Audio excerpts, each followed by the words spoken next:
વિજયનગરના મહારાજા કૃષ્ણદેવરાયના દરબારમાં તેનાલી રામન સૌથી બુદ્ધિશાળી અને હાજર જવાબી વિદૂષક હતો. દરબારના કેટલાક પંડિતો તેનાલી રામનની વધતી લોકપ્રિયતા અને બુદ્ધિથી ઈર્ષ્યા કરતા હતા.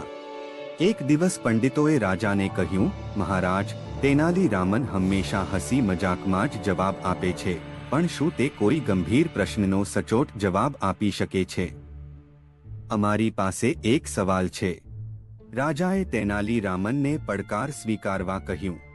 પંડિતોએ તેનાલી રામનને એક વિચિત્ર અને અસંભવ સવાલ પૂછ્યો. હે રામન, અમે એક બહુ જ મહત્વનો પ્રશ્ન પૂછવા માંગીએ છીએ. તું અમને ચોકસાઈપૂર્વક જણાવ કે આ શહેરના દરેક રસ્તા પર કેટલા કૂતરાઓ છે.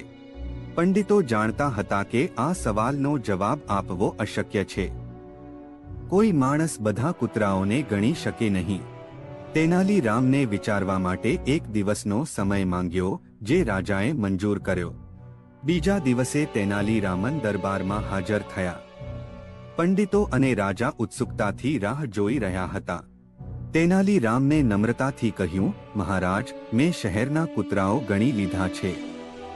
આપણા શહેરમાં 20,004 કૂતરાઓ છે. આ સાંભળીને આખો દરબાર આશ્ચર્યચકિત થઈ ગયો. પંડિતો તરત જ બોલી ઉઠ્યા, અશક્ય, આ ખોટું છે. તો આ સાબિત કરી શકતો નથી. તેનાલી રામને સ્મિત કર્યું અને રાજાને કહ્યું, રાજન, જો આ પંડિતોને મારા જવાબ પર વિશ્વાસ ન હોય તો તેમને આની તપાસ કરવા મોકલો. પંડિતોએ કહ્યું, તપાસ કેવી રીતે કરવી? તેનાલી રામને જવાબ આપ્યો, આ બહુ સરળ છે.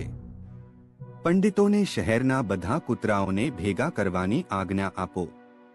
જો ગણતરી પ્રમાણે 20,004થી વધારે કૂતરાઓ મળે તો સમજવું કે બાકીના કૂતરાઓ તેમના સંબંધીઓને મળવા માટે બીજા શહેરમાંથી અહીં આવ્યા છે. અને જો ગણતરી પ્રમાણે 20,004થી ઓછા કૂતરાઓ મળે તો સમજવું કે બાકીના કૂતરાઓ પોતાના સંબંધીઓને મળવા માટે આ શહેર છોડીને બીજા શહેરમાં ગયા છે. આ સાંભળીને રાજા કૃષ્ણદેવરાય હસી પડ્યા. પંડિતો ચૂપ થઈ ગયા, કારણ કે તેઓ જાણતા હતા કે કૂતરાઓને ભેગા કરીને ગણવા કે તેમની તપાસ કરવા જવું અશક્ય છે. તેનાલી રામને ચાલાકીથી સાબિત કરી દીધું કે તેનો જવાબ ખોટો હોવા છતાં તેને સાચો સાબિત કરવો અશક્ય છે. રાજા તેનાલી રામનની આ ચાતુર્ય અને હાજર જવાબીથી ખૂબ ખુશ થયા અને તેમને મોટું ઇનામ